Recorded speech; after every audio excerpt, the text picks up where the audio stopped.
Hello everyone, this is Andrew from Moscow. In this video I want to share with you my experience, how I check a NECA figure before I buy it. This action is needed because after the figure is produced, after a while bootlegs and knockoffs start to pop out. And if you don't want to be cheated by a knockoffer or a bootlegger, you have to know that there are three main types of figures of the same mold. The first type is an original product, which has several waves of production, the original and one or several reissues. Reissues can differ from the original with its painting and box prints. The main difference between the original and the reissue version is the date of production. The second type is a bootleg version. That means that there are many specimens of the official product which did not pass a quality control of the official manufacturer, or a production fabric made a lot of additional copies of the toy which was not licensed by NECA, or the volume of the production was too large and the fabric painted it without NECA control at all. Such copies often have slight different printing on a package, colors of the figure may slightly vary, but the information about the date of production, UPC number, and so on is the same as on the original toy. The third type is a knockoff version, or it is also called a fake version. This is a straight copy of the original mold. That means that a pirate manufacturer disassembles an original mold, then makes its copy using different materials, different and unsafe paint. Most fake versions do copy an original very first release of a toy, so the printings and paint job is very similar to the original, though made very poorly. So there are several advices which you should follow before you buy a NECA toy if you want to get an original product. Try to buy a figure in a package from an official distributor or from a seller with a good reputation if you search on a secondary market. Some official distributors put the additional label on the package. Second, examine the package and find the date of production of the toy to understand which version you are looking at, an original or a reissue.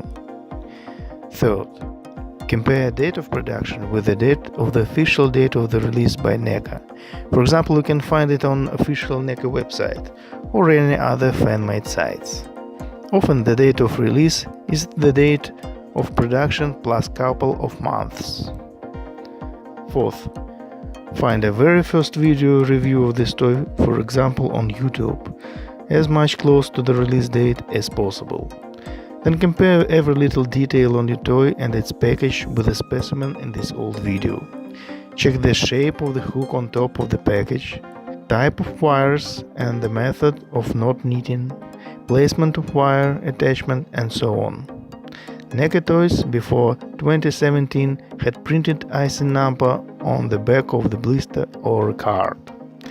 Current fake versions have these numbers too, so check the font type in this case too. Then check the contrast of printing on the package. Most of bootlegs and knockoffs have a very bad contrast, too dark or too bright. Sometimes you can't see all the details of the picture in the dark zones on the fake packages. The blister of the official product is thick, and unofficial products have a very thin blister made of a very bad material, so it is often have breaks and other damage. After you open the package, look on the inner blister tray. The original package has additional symbols on the blister tray on early figures, though bootleg versions sometimes have it too. Examine how the figure and its accessories are placed on the blister. Compare it with the info on the old video. Often bootlegs and fake versions are placed incorrectly. Find copyright writings on the figure. Almost all official NECA products have such writings, with a few exceptions. For example, Defiance Xenomorph doesn't have it. Compare paint job and paint applications on your figure with the old video. There shouldn't be any significant difference if it is not a QC issue. Fake versions often have a bad paint job, another paint scheme, and mistakes with paint applications. The original toy often has crisp details, and fake versions have much more degradation or seams after molding. If you follow all these rules, there is a 99% opportunity that you'll get an official and licensed product by NECA. So happy hunting and stay tuned.